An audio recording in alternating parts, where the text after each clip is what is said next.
Ser Podcast.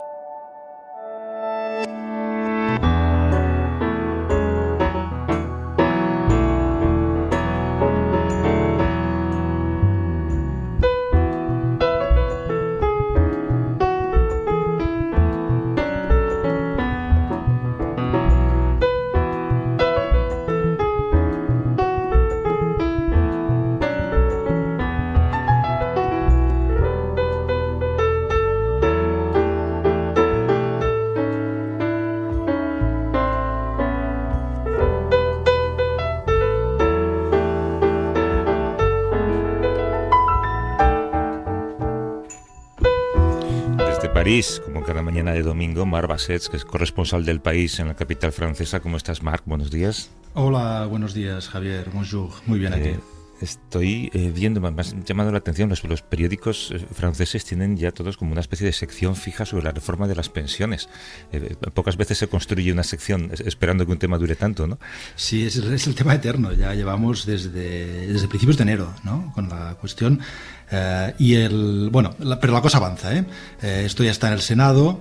Y sobre todo el martes es la fecha, quien siga el tema tiene que apuntar la fecha del martes, que es el día que los sindicatos y la oposición quieren bloquear Francia. Entonces será un poco un test y una prueba, pero a mí me da la impresión me puedo equivocar, pero de que Macron ha pasado página. Él ya da por hecha esta reforma, pues será más o menos difícil, hará más o menos concesiones cuando llegue al tramo final en la Asamblea Nacional, después del Senado, pero que él ya mira más allá y la quiere aprobar, como sea, aunque sea un coste político alto. Sí, creo que ya lo tiene más o menos capitalizado ese coste, ¿no? El martes, que por cierto creo que hay un montón de huelgas, entre ellas de trenes en Francia, será muy complicado moverse. Por cierto, ¿tienes un periódico favorito tú en Francia? Bueno, pues sí lo tengo. Le Monde creo que es mi periódico favorito. No tengo ninguna duda. Hay muchos periódicos buenos, me leo mucho Le Figaro, es un diario excelente también. Libération, Le Figaro más conservador, Libération más de izquierdas, pero Le Monde es lo que aquí llaman el diario de referencia. The Newspaper of Record, ¿no? En inglés, sí. Como el New York Times, el diario de referencia, y es Le Monde y me gusta mucho. Bueno, vamos a empezar con la primera música que has escogido, mira.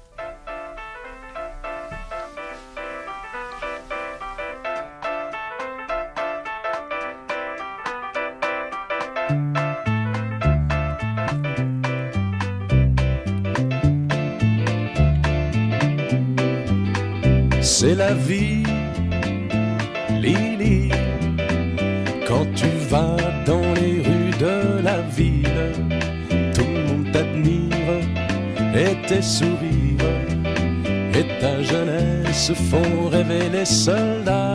Joe Dassin, ¿qué es esto? Sí, Joe Dassin, c'est la vie, Lily, es la vida, Lily.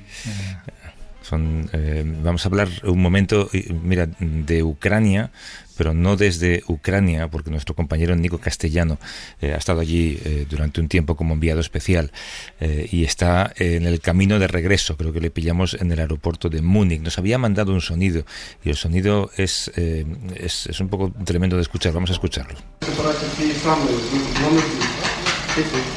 Pero ¿le habían herido en algún otro momento? Esos golpes que se escuchan de fondo son martillazos en la rodilla de un soldado ucraniano en el quirófano del Hospital de Defensa Fronteriza de Kiev.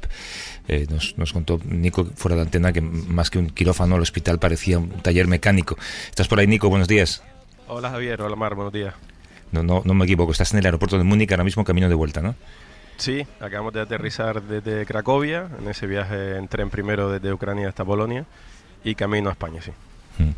Es la tercera vez que vas a Ucrania desde que comenzó la invasión, Nico. ¿Has visto durante esta cobertura algo que te haya hecho replantearte cómo están los medios contando la guerra?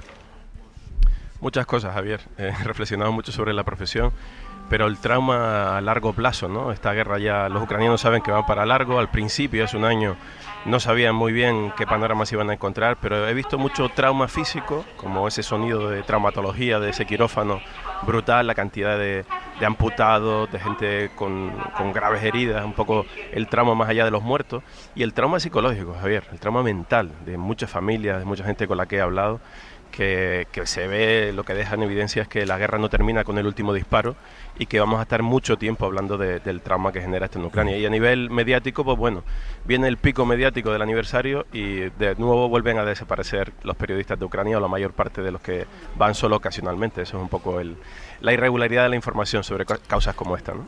Eso te iba a decir, que seguramente eso más es un trauma mediático, ¿no? Ver que en el fondo, bueno, pues se cumple un año, de repente aterrizan allí pues un montón de periodistas y no solamente no regresan, sino que su interés no regresa después, ¿no?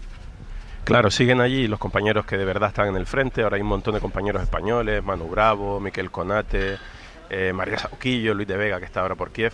Pero es verdad que ese pico del aniversario ayuda a que volvamos a hablar de Ucrania, pero forma parte del paisaje mediático, ¿no? La gente se acostumbra a la guerra, se acostumbra a la audiencia española y desgraciadamente se acostumbran los ucranianos en parte a convivir con la guerra, pero vamos, sí que están muy empoderados y muy activos desde todos los frentes para intentar resistir a la invasión de Rusia, ¿no? Marc.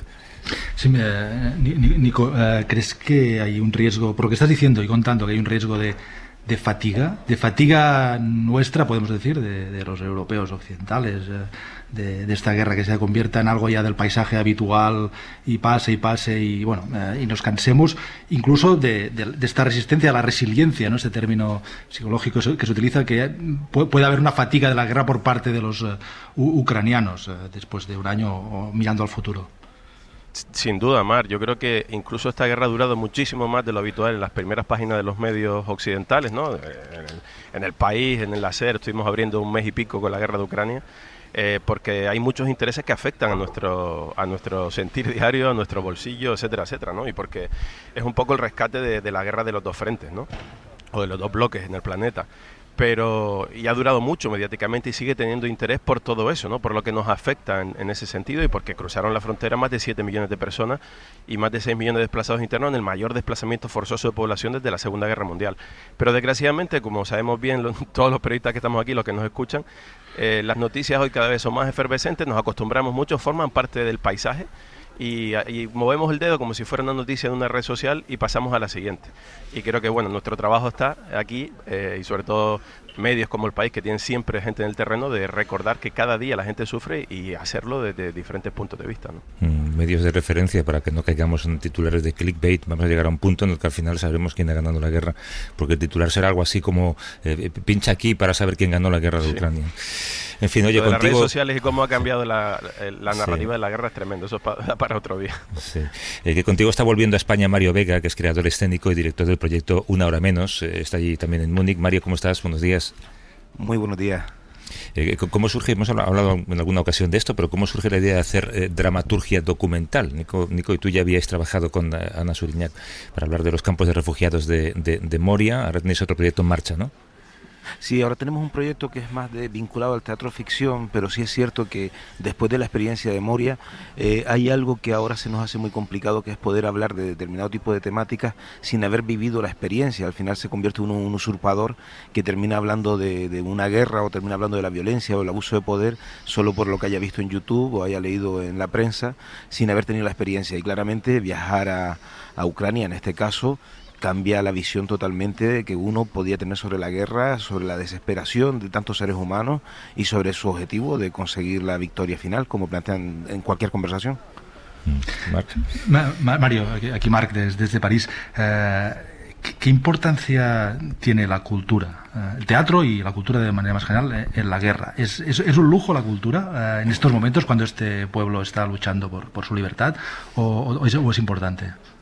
Bueno, aquí hay dos cosas. Uno, por un lado está el trabajo que nosotros, o que se debe hacer de la cultura desde los países que no estamos en guerra, como objeto. Antes hablaban ustedes sobre la importancia, la fatiga de la prensa en este tipo de temas. Nosotros, que hemos hablado de migraciones, que hemos hablado de refugiados y ahora estamos hablando sobre la guerra, creemos que la sensibilización que se produce a través de la cultura, el acercamiento que tiene el espectador a determinadas temáticas, llegando a través de otras narrativas, es fundamental, porque abre otro tipo de puertas que ya la prensa, por el mismo agotamiento, no llega. Pero al mismo tiempo estuvimos teniendo muchísimas entrevistas con gente de la cultura en Ucrania, en Kiev, y cómo todos mantienen de una manera activa su posicionamiento en la necesidad de seguir haciendo cultura para el pueblo, para que la sociedad se siga sintiendo activa y girar y quedar a conocer y promocionar la actividad cultural ucraniana también fuera de sus fronteras. Pero yo entiendo por lo que cuentas que la dramaturgia sirve para hacer un poco como investigación emocional sobre lo que está pasando, ¿no? Que va un poco más allá de la puramente periodística. Sí, nosotros yo procuro evitar la periodística, primero porque está muy bien documentada y yo no soy periodista y sería un usurpador de temáticas. No, yo me meto fundamentalmente con lo que tiene que ver con las emociones. Con los entrevistados hablamos sobre el miedo, hablamos sobre el perdón, hablamos sobre el futuro, hablamos sobre sus familias y nos cuentan, nos relatan exactamente cómo se sienten, qué sentían el primer día que oyeron las sirenas, cuando escucharon la primera bomba o qué perspectivas de futuro tienen. Esa posibilidad de hablar con ellos de otro tipo de temáticas, se abre la puerta humana y puedes ver cómo un militar se rompe emocionado contándonos su historia, o una persona que ha perdido su pierna agarra fuerte la mano de su esposa intentando contarnos por qué él con su hijo de 18 años fue al segundo día a alistarse al ejército. Entonces ese tipo de cosas son absolutamente impresionantes. El teatro siempre te ofrece eso, ¿no? Una manera distinta de entender las cosas. Mario Vega, que es director de Una Hora Menos, gracias por la conversación, Mario, y buen viaje de vuelta. Hasta luego. Muchísimas gracias a ustedes.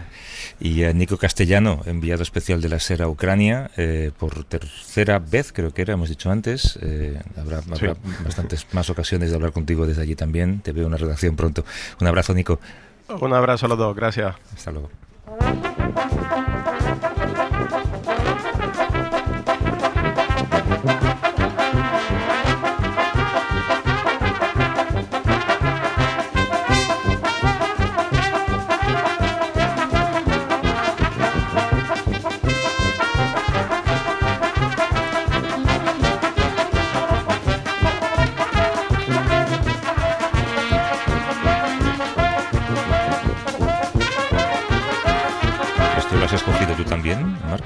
Sí, es música klezmer, que es la música judía de Europa Central y Oriental, mucha de la zona de lo que ahora es Ucrania, música, en este caso instrumental, pero este es un grupo que se llama, además un grupo de Nueva York, Frank London's All Stars Brass, y tocan, esto música tradicional judía de Europa. Es que, claro, buscar música cambiante cada tema para el siguiente es complicado, pero la has encontrado, mire.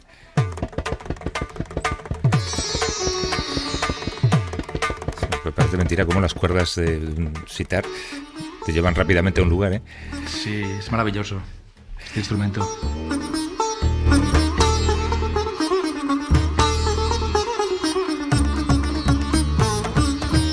Anushka Shankar, ¿tiene algo que ver con Ravi Shankar? Sí, es la hija de Ravi Shankar y es la hermana de Nora Jones, o hermanastra de Nora Jones. Sí, eso lo contamos el otro día. Nora Jones, que creo que no se habló mucho con su padre cuando estaba vivo, pero es hija de Ravi Shankar, a quien todo el mundo conoce por la influencia que tuvo en los Beatles. El 6 de mayo es la coronación de Carlos III y Camilla Parker Bowles en Reino Unido, aunque normalmente se hacen coronas nuevas cada vez que se nombra a los nuevos monarcas.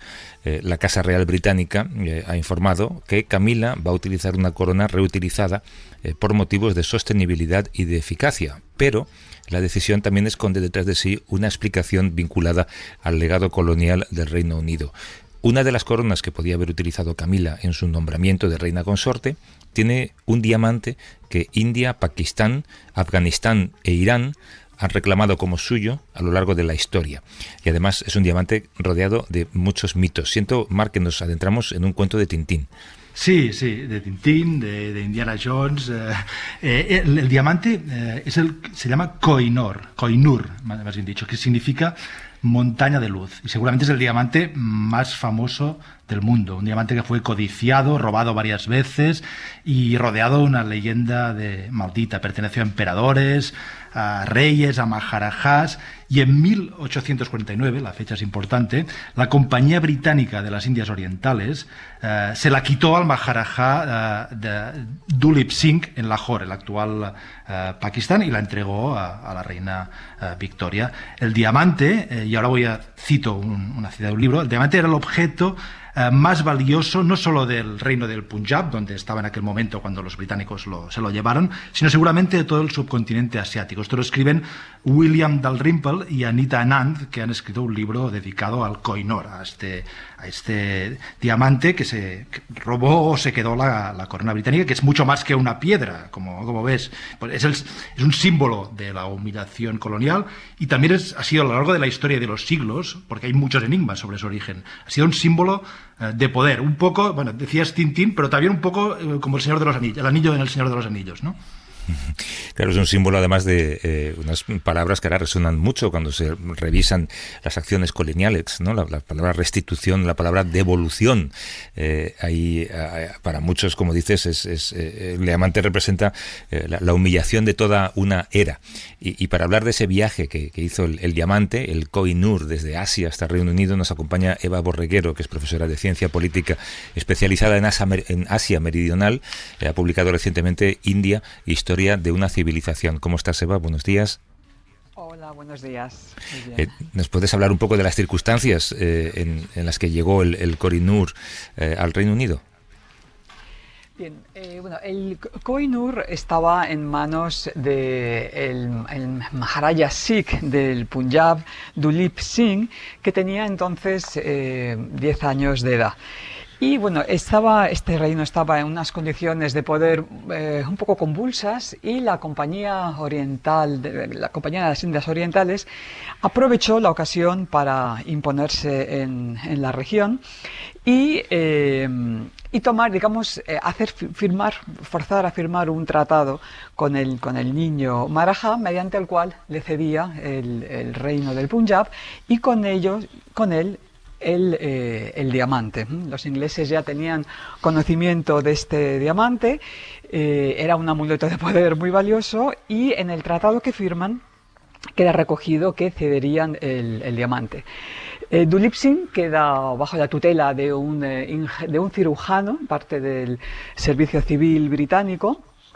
Él viaja a Inglaterra y ya no regresará a la India, morirá exiliado en París.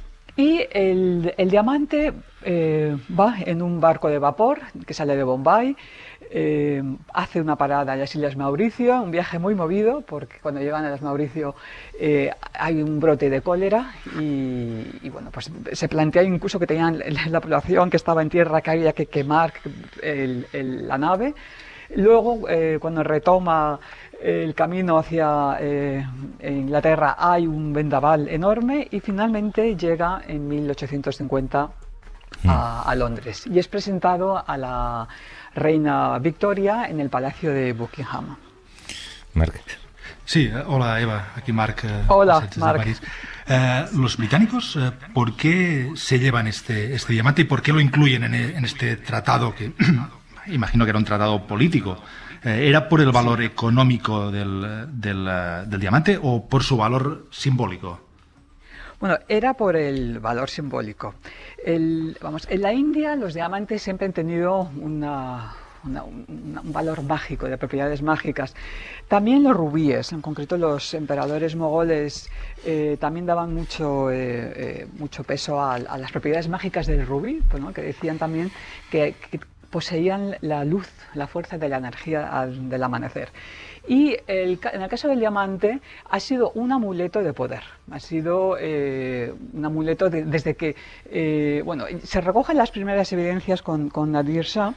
Luego lo tiene Ranjit Singh, el padre de Duleep Singh, que realmente lo convierte en un talismán de poder, y pues era como la joya de la corona. Si India era la joya de la corona del Imperio Británico, el diamante era la joya de la corona, y se suponía que tenía estas propiedades mágicas, y que además era un talismán de la soberanía. O sea, es un símbolo de poder imperial. El que tiene el diamante tenía el poder, pero también tenía una leyenda maléfica asociada, ¿no? Y esto, como bien has comentado, lo cuenta William Dalrymple y Anita Anand. Aquel que no era digno de llevar el diamante sufría unas desgracias tremendas, ¿no? Entonces hay muchas historias de cómo aquellos que han luchado por mantener el diamante pues han tenido unas consecuencias nefastas, ¿no? Hay muchas historias de torturas, de padres que matan a los hijos, de hijos que asesinan a los padres, torturas en las que les arrojan plomo líquido sobre los cráneos para averiguar dónde está. Entonces ahí se considera también que hay un lado un poco nefasto dentro de la historia del diamante. Se considera el diamante más peligroso del mundo por el destino que han tenido pues aquellos que lo han llevado, pero es claramente un símbolo de poder. Ranjit Singh lo llevaba como un brazalete, también hizo un desfile que se lo colocó en el turbante de la parte frontal, y claro, los ingleses, que captaban muy bien el significado de los símbolos de poder, tenían mucho interés en tenerlo. Claro, eso explica mucho la humillación que siente India al ver ese diamante en la corona todavía de la monarquía inglesa, ¿no? Para entender, aunque sea un momento, las características técnicas de ese diamante, nos entiende Amparo Moyano Diéguez, que es especialista del Instituto Gemológico Español. ¿Cómo estás, Amparo? Buenos días. Hola, buenos días. El Kohinoor es de unos 105 quilates, creo. ¿Qué nos dice eso sobre el valor del diamante?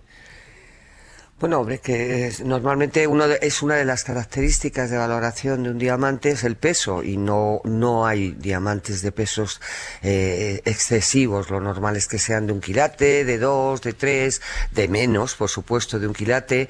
Entonces ya el peso en sí es uno de las cosas excepcionales que tiene este diamante. Claro, 105 frente a 1 o 2 es una barbaridad. Pues por llevar todavía más esta historia al ámbito donde la llevaría Tintín, ¿se podría robar y vender? ¿Se podría vender si alguien lo roba?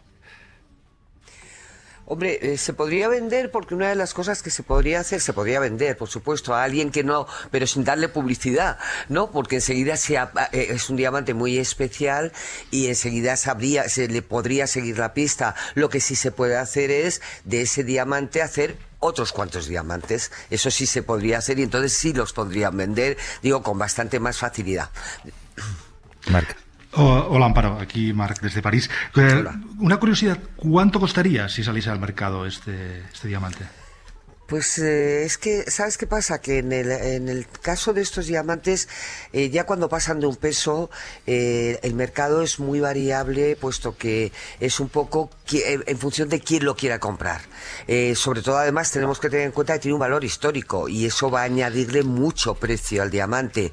Yo no sé, cada vez que las últimas veces que he leído sobre el precio de este diamante, estábamos hablando entre 100 y 400 millones. O sea, imagínate la oscilación tan grande que es.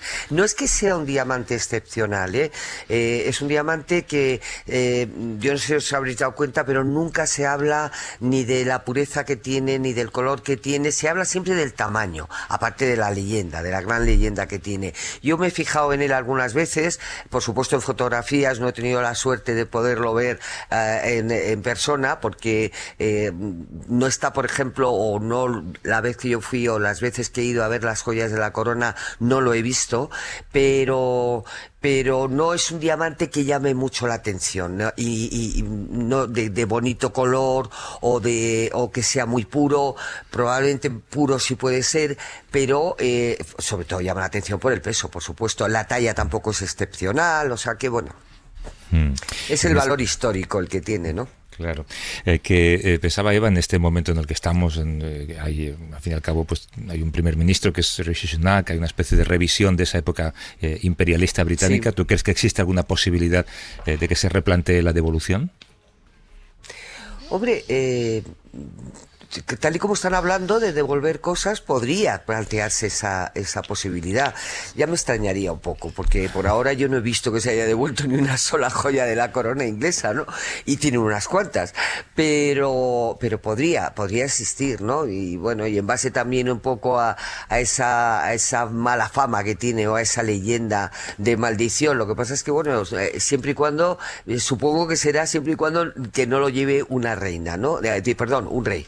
las mujeres sí pueden llevar ese diamante. Y de hecho lo que sí se estaba planteando, creo que lo habéis comentado, se había estado planteando que no lo llevara Camila en la coronación, un poco para no herir susceptibilidades, porque realmente ese diamante no es inglés. Bueno, es inglés. No es como, por ejemplo, los diamantes que forman parte del tesoro de la corona inglesa, el del cetro, el de la corona imperial, que ahí sí en ese momento se lo regalaron al rey, o sea que no se lo llevaron después de una guerra, ¿no? Entonces, bueno, es otro tipo.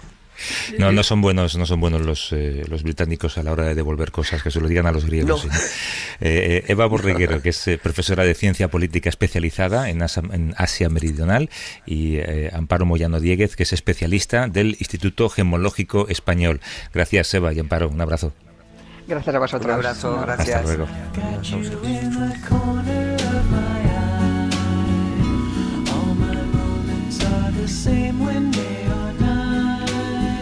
Bonito, ¿verdad? Escuchar la historia de una piedra, al fin y al cabo, y el significado simbólico que tiene en la geopolítica del mundo, ¿eh? Sí, y esta maldición que en el fondo sigue, porque yo creo que si Camila no quiere ponerse el diamante en su coronación, en el fondo es porque también de alguna manera sabe que es tóxico. Sí, tóxico, a más no poder. Mar Bassets desde París, un abrazo fuerte. Un abrazo, gracias.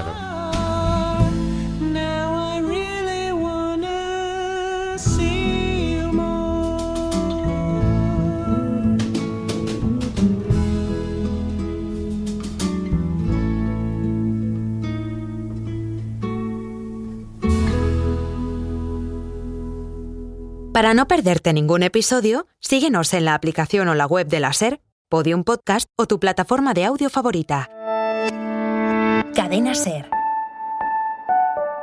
La radio.